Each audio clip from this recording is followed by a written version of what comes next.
அனைவருக்கும் வணக்கம். அஸ்ட்ரோ ஜெய் தமிழ் சேனலுக்கு உங்களை வரவேற்கிறேன். தற்போது நாம் இந்த வீடியோவில் எந்தெந்த நாட்களில் கடன் கொடுக்கவோ வாங்கவோ கூடாது, எந்தெந்த நாட்களில் கடன் வாங்கிய கடன் திருப்பி செலுத்தும் போது நமக்கு ஈஸியாக அந்த கடன் அடையும் என்று நாம் இந்த வீடியோவில் விரிவாக பார்க்கலாம். அதற்கு முன்னதாக நம்ம சேனலை இன்னும் நீங்கள் சப்ஸ்கிரைப் பண்ணாமல் பார்த்துட்ருக்கீங்க அப்படின்னா சப்ஸ்கிரைப் பண்ணிவிட்டு பாருங்கள் நண்பர்களே. இது போன்ற பயனுள்ள வீடியோவை தொடர்ந்து வந்து கொண்டே இருக்கும். நாம் அனைவருமே எப்போதும் பண தேவைகள் இருந்து கொண்டே தான் இருக்கும். என்னதான் பணம் சம்பாதிச்சாலும் நாம் சம்பாதிக்கிற பணம் போதுமானதாக இல்லை. இதனால் நம் தேவைகளை பூர்த்தி செய்ய மற்றவர்களிடமோ அல்லது வங்கியிடமோ நாம் கடன் வாங்கக்கூடிய ஒரு சூழ்நிலை உருவாகும். அதுவும் தற்போது பார்த்திங்கன்னா கிரெடிட் கார்டு என்ற ஒன்றை வச்சுக்கிட்டு எல்லாருமே வாழ்நாள் முழுவதும் கடனாளியாக இருக்கிற சூழ்நிலையெல்லாம் இருக்குது. இது தவிர நண்பர்கள், உறவினர்கள் இவங்கள்ட்டெல்லாம் கடன் வாங்கி சமாளித்து வரக்கூடிய சூழ்நிலை பலருக்கும் தற்போது இருக்கிறது.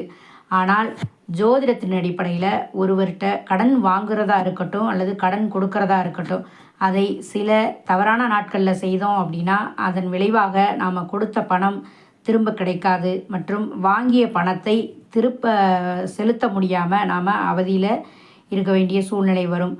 அதனால் கடன் வாங்கும்போது நீங்கள் அடிக்கடி கடன் வாங்கக்கூடிய சூழ்நிலையில் இருக்கிறவங்களா அல்லது ஏற்கனவே கடன் அடிக்கடி நீங்கள் வாங்கியிருக்கிறீங்களா, உங்களுக்கு இந்த வீடியோ ஒரு பயனுள்ள வீடியோவாக இருக்கும். ஜோதிடத்தின் அடிப்படையில் இந்த நாட்களில் மட்டும் கடன் கண்டிப்பாக வாங்காதீங்க. எந்த நாள் அப்படின்னா செவ்வாய்க்கிழமையில் கடன் கொடுக்கவோ அல்லது வாங்கவோ செய்கிறது கூடாது. இந்த கிழமையில் கடன் கொடுத்தால் இந்த பணம் திரும்ப கிடைக்கும் வாய்ப்பு குறையும். அதே சமயம் கடன் வாங்கினால் வாங்கிய பணம் எதற்கும் உதவாமல் தண்டமாக செலவழியும். எனவே செவ்வாய்க்கிழமை என்று மறந்தும் கடன் வாங்கிறது கொடுக்கறது செய்யவே கூடாது. அடுத்தது இரண்டாவதாக வியாழக்கிழமையில் கடன் கொடுக்கவோ வாங்கவோ உகந்த நாள் அல்ல. இந்த நாளில் கடன் கொடுத்தால் அந்த பணம் திரும்ப கிடைக்காது. அதே போல் கடன் வாங்கினாலும் அந்த பணத்தை திரும்ப செலுத்த முடியாமல் அவதிப்பட வேண்டிய நேரம் வரும். எனவே வார நாட்கள்லேயே வியாழக்கிழமை மட்டும் கடன் வாங்குறதோ கொடுக்கவோ செய்யாதீங்க. இல்லாவிட்டால் நஷ்டம் வரக்கூடிய சூழ்நிலை வரும். அதற்கடுத்து மூன்றாவதாக சனிக்கிழமையிலையும் கடன் வாங்குறதோ கொடுக்கவோ கூடாது. இல்லாட்ட அதுவும் திருப்பி செலுத்த முடியாத சூழ்நிலை வரக்கூடும்.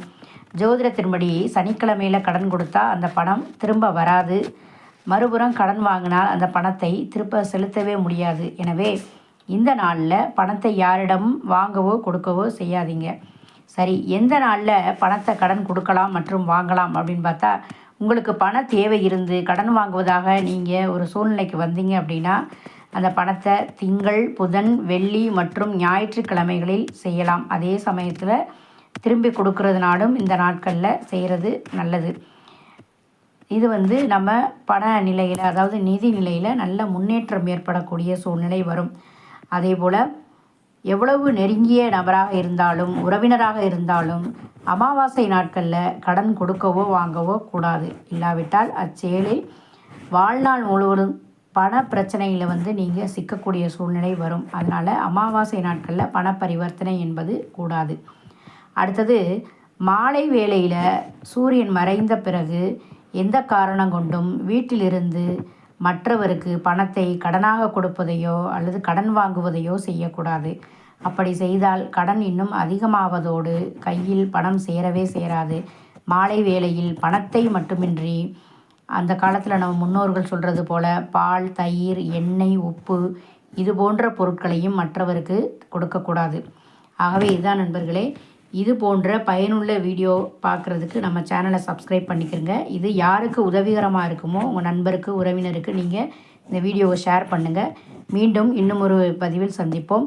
கடன் அடைகிறதுக்கு முருகனை வழங்கக்கூடிய ஒரு வீடியோ நம்ம சேனலில் போட்டிருக்கோம். அதையும் டிஸ்கிரிப்ஷனில் கொடுக்குறேன், வாட்ச் பண்ணுங்கள். மிக்க நன்றி.